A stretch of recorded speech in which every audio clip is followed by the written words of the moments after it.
Good morning, fellow citizens. I'm Caitlin. And I'm Libby. And today we're going to be talking about the freedom of expression and the right to exercise it. Young teens, typically aged 12 to 15, experience a unique phase of development where they begin to assert their rights while also learning about their responsibilities. Below are some of the most commonly exercised rights and responsibilities for this age group. Moving on to the rights.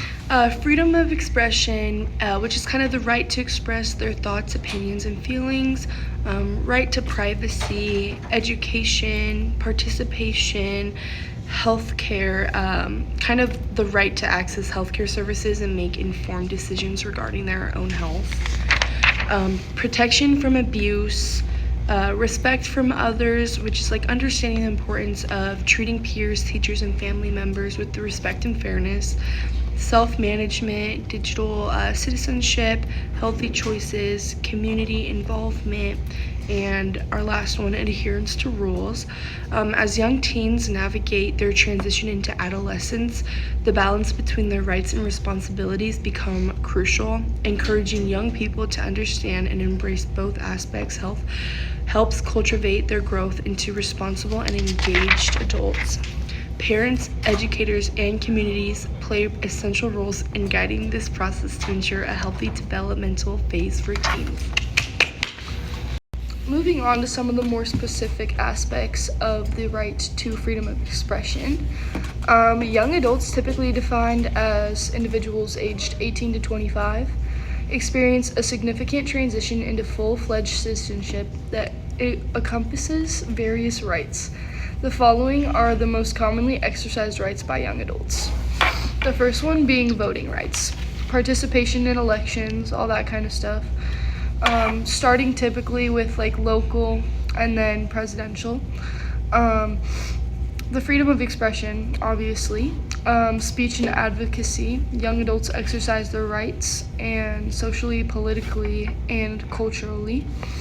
The right to education, as well as employment rights, workplace protections, and such.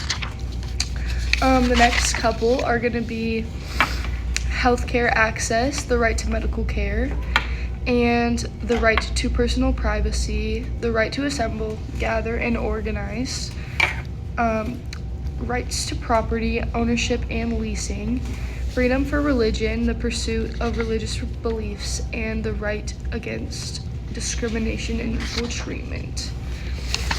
Young adults are at a pivotal stage where they are actively engaging with their rights as citizens. Their participation in civic duties, advocacy, and responsible exercise of these rights is a crucial shaping for their community and broader society. Ensuring that young adults are informed about their rights and how to exercise them can empower them to be active and engaged citizens. Especially young women can exercise their right to freedom of expression in various ways. And if they encounter obstacles or threats to that right, they can protest or advocate it through multiple channels. Here are some of the practical approaches and strategies.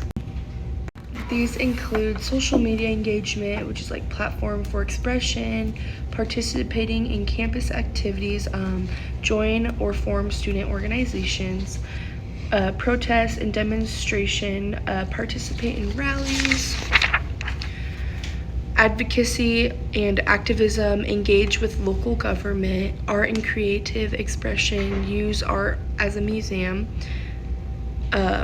protesting when rights are threatened, raising awareness, content sharing, building alliances, collaborating with other groups, using legal channels, knowing your own rights, educational outreach, workshops and discussions, documenting and reporting, keeping a record.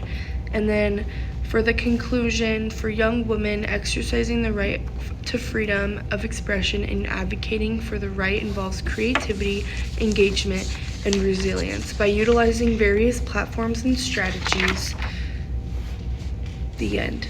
Not the end yet. No. Here are some graphs.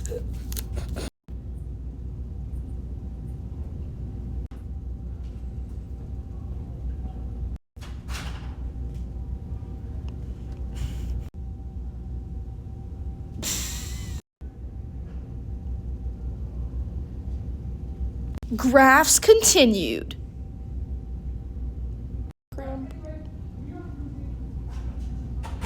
A little bit.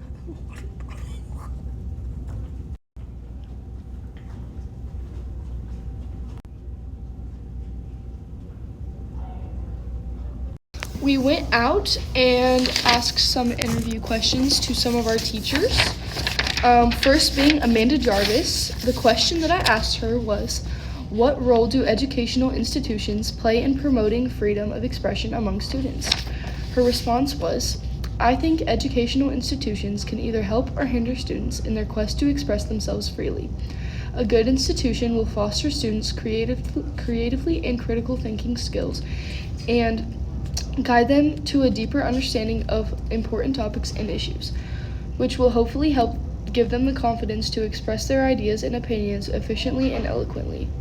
Institutions such as these employ teachers, professors, and professors that come alongside students to help guide them and mentor them, while fostering a supportive environment.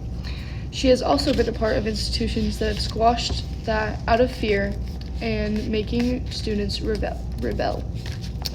That was Amanda Jarvis. Next we have Miss Triana. The question that we asked her was, what does the freedom of expression mean to you, particularly in the context of young adults? This was her response. The way freedom of expression has impacted my life, especially in my younger years, as it has helped me to express my ideas and beliefs and has helped shape me into the unique individual I am today. I feel it is so important for us to express our feelings and beliefs, but in a healthy and respectful manner. During my middle school, I was so fortunate to have a wonderful English teacher who taught his students that expressive writing was a great way to share and express ourselves. His classroom was a safe place where others would listen without casting judgment upon their fellow classmates. Respecting one another's freedom of expression is what makes this right more impactful for our society as a whole. Your dream doesn't have an expressive expiration date. Take a deep breath and try again. Mary Triana. Watch it. Next we have Mr. Lawson. Mr. Lawson, we asked him 2 questions. How do you think social media has influenced the freedom of expression among young adults? We asked him these questions because he deals with a lot of tech and we thought that it would be a good person to ask these questions. So this was his response.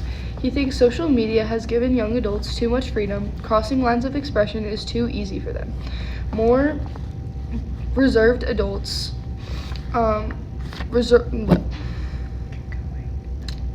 adults are more reserved, and students have just pretty much eliminated all factors of privacy and just put themselves out there completely, and they don't get consequences for it. And when this transpires to real world situations, it has eliminated a lot of respect. And the second question is, do you believe online platforms empower young adults to express themselves more freely? This kind of goes along with it. He believes that we have too much, we express ourselves a little bit too much over social media, and it does empower us, and it is a part of the problem to our social media addictions. There's positives and negatives to it, but back in the day, less expression has led to the overuse of expression in today's time. Next, we asked Ms. Knowles, what challenges do young adults face when trying to voice their opinions in a diverse society?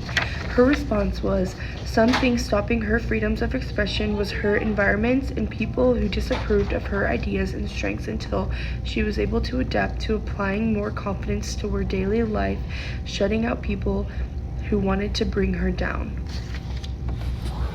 Last but not least, we have Ms. Polcher. We asked her, how should young adults navigate the balance between expressing their views and being respectful to differing opinions? She says, you're entitled to your own opinions, but there's a time and a place for everything. And although it's great to be confident in your own opinions, respecting and considering the opposing view gives you all the more leverage. Thank you for watching our video. We love freedom of expression.